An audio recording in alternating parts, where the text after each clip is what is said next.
Welcome everybody to my mini series. Today's topic is what is CBT or cognitive behavioral therapy? I know, big words for something that's actually really simple. I chose this topic today because I often get asked about my own therapeutic process because I'm not shy about talking about the fact that I've been going to therapy for over 2 decades in some form or another. So CBT simply is talk therapy. What does that mean? Well, it's based on a therapist helping you problem solve and create strategies in an area of your life that's bothering you. And it can be any sort of area. It can be an eating disorder, it can be anxiety, or it can be something specific that's happened in your life, like some sort of trauma. And I think we can all agree that parental alienation counts as ongoing trauma. And most of us have no idea how to not only navigate it, but how to keep from drowning in the emotions, the doubt, the guilt, the shame, the onslaught of the legal system. Having a therapist that practices CBT can really help you wade through the waters and make a little bit of sense out of all the murkiness. So CBT has a number of different functions. It helps you with skill building. It helps you with collaboration. It helps you with cognitive restructuring. What does that mean? Well, it means changing your thinking, especially when we have what we call maladaptive or bad practices, especially as means of coping. A great example is drugs and alcohol. Many of us, I talked to many PA parents, and I was no exception, that leaning into substances in order to cope was a natural fit almost. But it is a form of self-harm, and that's not something we want to be doing. Not to mention, is going to be very frowned upon within the court system if we end up with a habit that gets out of hand. However, therapy is a good coping mechanism, and a good therapist can help you find ways to turn away from the maladaptive or the bad coping techniques, including filling your cart on Amazon or binge watching a show, and frame things in your life in such a way that you can turn to something else. Now, often those things are things that we're not doing already. Things like therapists will often talk about like yoga, meditation, nature walks, getting together socially with a friend, joining a support group, hint, hint, or many of them. And those are all good suggestions. But in the therapeutic space, that 45 or 50 minutes, however often you can go, of course, the more often the better. Once a week is fantastic, but that's not always attainable to everybody. But that 50 minutes is dedicated to you. PA cannot infringe on it other than talking about what you are struggling with. A great example is, the story of my son. If you don't, I'm re-alienated from him. It's been over 2 years since I've spoken to him. It's a very difficult situation. He's in grade 12 now, and I'm really having a lot of hard emotions around the fact that I'm missing his grade 12 year. School photos are coming out. Christmas is coming. I still get the school emails, so I know about the dances and the sports things. And I can't always cope with those emotions. And my therapist helps kind of take them off my back, put them in a safe space amongst the two of us, and we kind of hash out how I'm going to deal with them. And talk therapy is so valuable. Just like these videos, just talking about a topic and sharing it takes a load off of you. I cannot stress that enough. CBT has been a lifesaver for me. Now, CBT is not the only kind of therapy out there. There's DBT. There's many different kinds of therapies. I've talked about EMDR before. That's more of a trauma-based therapy. But CBT is a wonderful place to start. What CBT isn't? CBT is not the answer to all your problems. Well, maybe. If you work really hard in therapy, it could be the answer to all your problems. Is it going to solve PA? No. Is it going to solve a bad marriage, a bad relationship, a bad job, past trauma? No. Will it help you process it? Yes. Will it help you problem solve? Kind of like you go into therapy with a Rubik's Cube.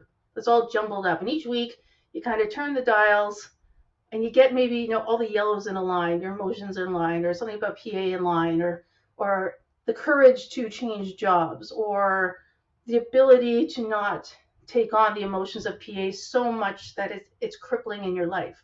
I know for myself, those emotions, especially in the early days of PA, were literally crippling. I could spend an entire day curled in a corner of my couch and not move, not get a drink, not go to the washroom, a repetitive show on TV, blank dead stare, because that's all I could do unless I poured myself a glass of wine. That'd be like the only mobility I would get.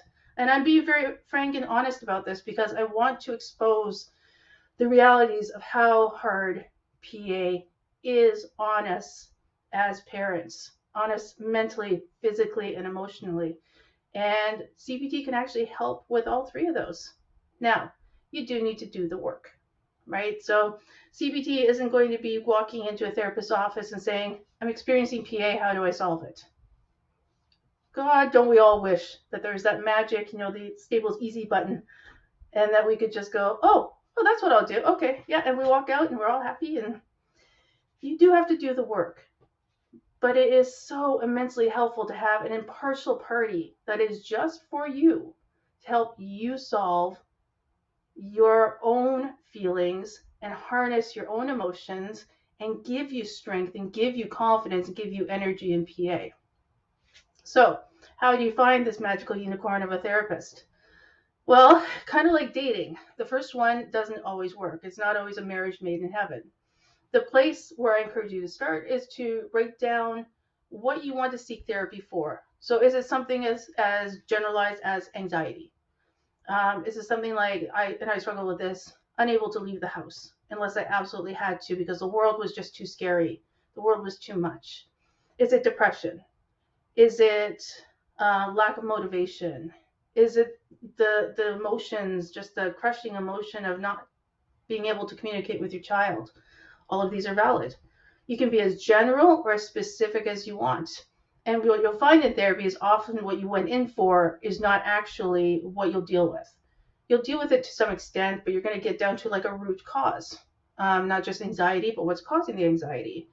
And how do we rationalize it? How do we make it okay? How do we make it safe? That's a big thing. Therapy will help with that safe space. So once you've determined what you want to seek a therapist for, finding a therapist that specializes in that area is immensely helpful, number one. Number two is recommendations. If you're open enough to talk to a friend and say, do you know anybody, your doctor, a trusted clinician, a church member, a committee member, another parent, someone in a support group that's in your area, all are great sources to try and find your Cinderella that, the glass slipper fits for your therapist. Don't be afraid to change though. Don't overcommit yourself and be like, well, I'm in it now and I've told this person for 4 weeks that, and they're not getting it, but I've already invested in 4 weeks. You're allowed to break up with your therapist at any time. This is for you and only you. It's a beautiful thing, I'm telling you. People are like, that's a scary thing to go to therapy. And yeah, you know what? It is scary. It is scary to get real with your emotions. I'm not going to deny that. I don't skip into therapy all the time, just so excited to have my soul bared. And, I often determine the success of my therapy session with how many Kleenexes I went through, just so you know. Top rating so far is 15, and they were well used. And that's okay, because that is processing emotion. And you need to have a space to process emotion in a healthy and supportive environment. And that's what therapy is, and especially CBT. That's what it's there for. What if you can't afford therapy? This is a big one that I get asked all the time. A couple of things. There are free resources in most cities. I encourage you to look up your mental health sites and see what kind of ongoing pro bono therapy is available. That's a great place to start. You can save your shekels a little bit and maybe go once a month and do some really good homework in that time. If you're fortunate enough to be able to fund it privately, then be my guest, please do. Empty the cart on Amazon, put the money into therapy. I promise you, it's not as instantly gratifying as shopping online and getting that Amazon parcel and opening that thing, but in the end, it is far more beneficial. Can you heal yourself?